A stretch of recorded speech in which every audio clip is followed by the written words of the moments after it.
कर भी संतोष न हुआ हो तो फिर कुछ कह डालिए। क्रोध रोककर ऐसा दुख मत सहिए।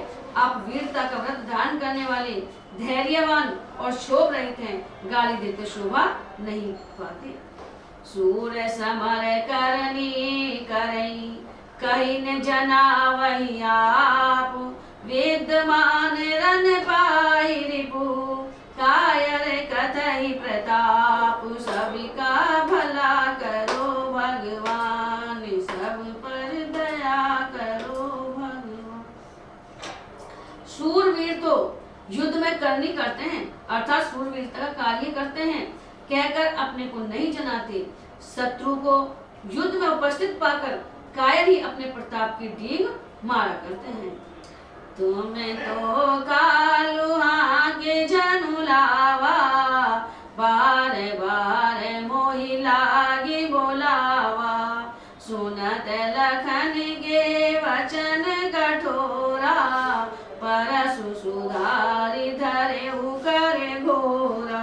आप तो मानो काल को हाथ लगा लगा कर बार बार उसे मेरे लिए बुलाते हैं। लक्ष्मण जी के कठोर वचन सुनते ही परशुराम जी ने अपने भयानक फरसे को सुधार कर हाथ में ले लिया।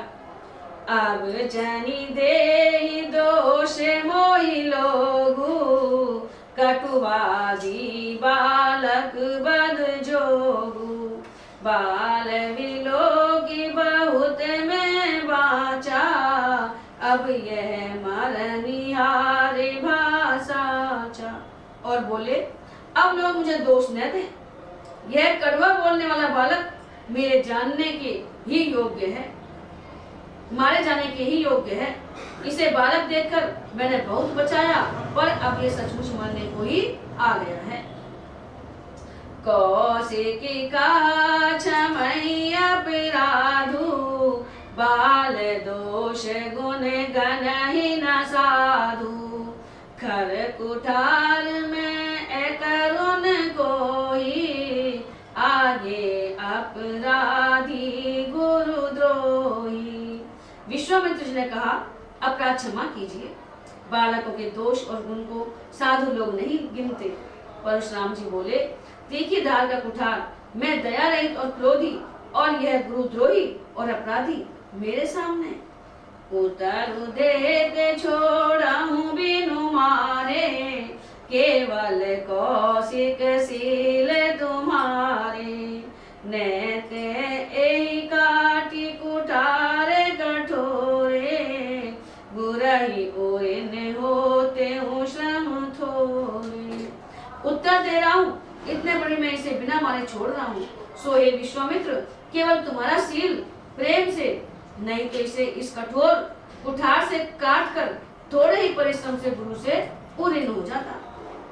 गाते सुनो के हृदय हसी, मुनि हरिहरहि सूझ।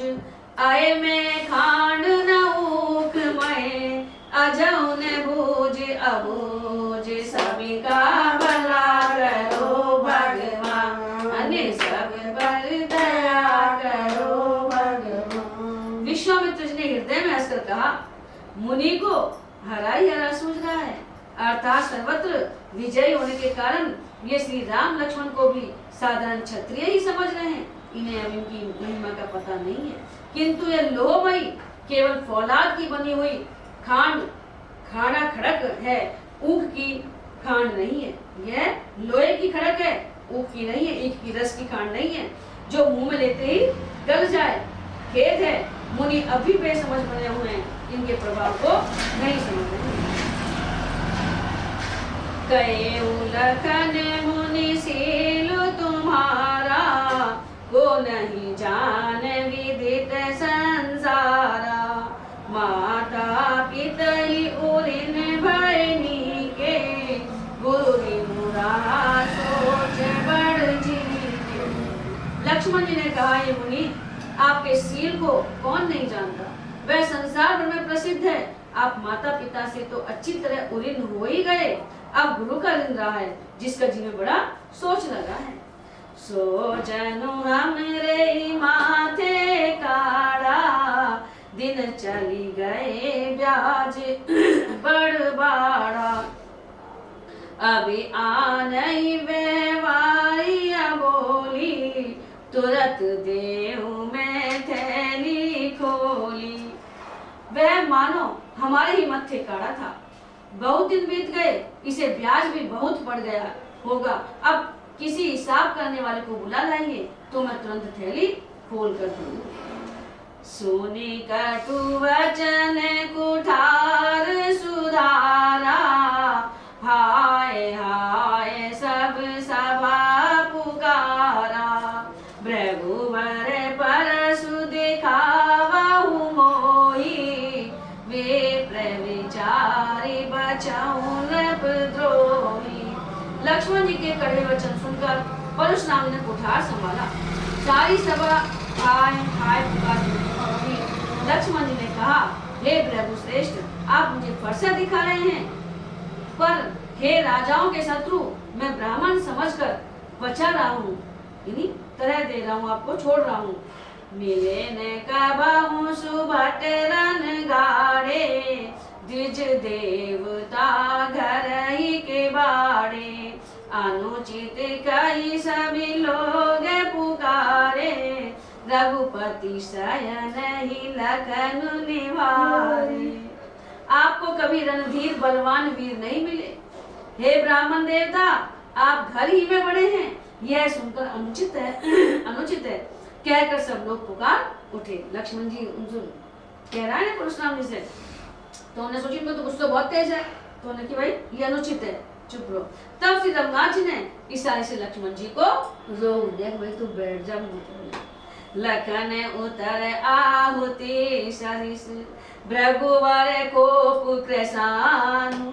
बढ़त देखी जल सम वचन, बोले रघुकुल भानु। सबका भला करो भगवान, सब पर दया करो भगवान। लक्ष्मण जी के उत्तर से जो आहुति के समान थे, हवन में आहुति दे ना तो और तेज होगा अग्नि। परशुराम जी के क्रोध रूपी अग्नि को बढ़ते देखकर रघुकुल के सूर्य श्री चंद्रमा जी ने जल के समान अर्थात शांत करने वाले वचन कहे। जैसे अग्नि तेज हो तो अपन पानी छिड़के तो कम हो जाए, ऐसे में शांत वचन कहे रामचंद्र जी ने। नाथ करहु बालक परिछोहु, सूद दूध मुख करहि न कोहु। जो पे प्रभु प्रभाव कछु जाना, तो की बराबरी करत आयाना। हे नाथ, बालक पर कृपा कीजिए, इस सीधे और दूध मुँहे बच्चे पर क्रोध न कीजिए। यदि यह प्रभु का आपका कुछ प्रभाव जानता तो क्या यह बेसमझ आपकी बराबरी करता। जो लरिका कछु अचगरी करही, गुरु पितु मातु मोद मन भरही। करई कृपा शिशु सेवक जानी, तुम समशील धीर मुनि ज्ञानी। बालक यदि कुछ चपलता भी करते हैं तो गुरु पिता और माता मन में आनंद से भर जाते हैं, माफ कर दे बच्चा है। अतः इसे छोटा बच्चा और सेवक जानकर कृपा कीजिए। आप तो समदर्शी, सुशील, धीर और ज्ञानी मुनि हैं। राम वचन सुनी कछु के जुड़ाने, कही कछु लखनु बहुरे मुसिकाने। हसत देखी नख शिखरिस व्यापी, राम तोर भ्राता बड़ भावी। श्री रामचंद्र जी के वचन सुनकर वे कुछ ठंडे पड़े परशुराम जी। इतने में लक्ष्मण जी कुछ कहकर फिर मुस्कुरा दिए। उनको हंसते देखकर परशुराम जी के नख से सिखाकर अर्थात सारे शरीर में क्रोध छा गया और उन्होंने कहा, हे राम, तेरा भाई बड़ा पापी है। गौर शरीर श्याम मन माही, काल कूट मुख पय मुख नाही। सहज टेढ़ अनुहरई न तोही, नीचू मीचू सम देख न मोही। यह शरीर से तो गोरा है पर हृदय का बड़ा काला है। यह विषमुख है, दूध मुआ नहीं है, ये बच्चा नहीं है, स्वभाव से ही टेढ़ा है, तेरा अनुसरण नहीं करता, तेरे जैसा शीलवान नहीं है, यह नीच मुझे काल के समान नहीं देखता। लखन कहे ओ हंसी सुनहु मुनि, क्रोध पाप कर मूल, जय बस जन अनुचित करही, चरहि विश्व प्रतिकूल। सबका भला करो भगवान, सब पर दया करो भगवान। लक्ष्मण जी ने हंसकर कहा, हे मुनि सुनिए, क्रोध पाप का मूल है, यानी जब क्रोध करते हैं तो पाप होता है, क्योंकि क्रोध में कैसे भी वचन अपन उल्टे सीधे बोल देते हैं, जिसके वश में होकर मनुष्य अनुचित कर्म कर बैठता है और विश्व भर के प्रतिकूल चलते सबका अहित करते हैं। मैं तुम्हारे अनुचर मुनि राया, परिहरि कोप करही अब दाया, टूट चाप नहीं झुरही रिसाने, बैठई हो ही पाए पिराने। हे मुनिराज, मैं आपका दास हूँ, अब क्रोध त्याग कर दया कीजिए। टूटा हुआ धनुष क्रोध करने से जुड़ नहीं जाएगा, खड़े खड़े पैर दुखने लगे होंगे, बैठ जाइए। जो अति प्रिय तो करही उपाई, जो रही को बड़ गुनी बोलाई, बोलत लख नहीं जन गुडराही, माष्ट करहु अनुचित भल नाही। यदि धनुष अत्यंत ही प्रिय हो तो कोई उपाय किया जाए और किसी बड़े गुणी कारीगर को बुलाकर जुड़वा दिया जाए। लक्ष्मण जी के बोलने से जनक जी डर जाते हैं और कहते हैं, बस चुप रहिए, अनुचित बोलना अच्छा नहीं है।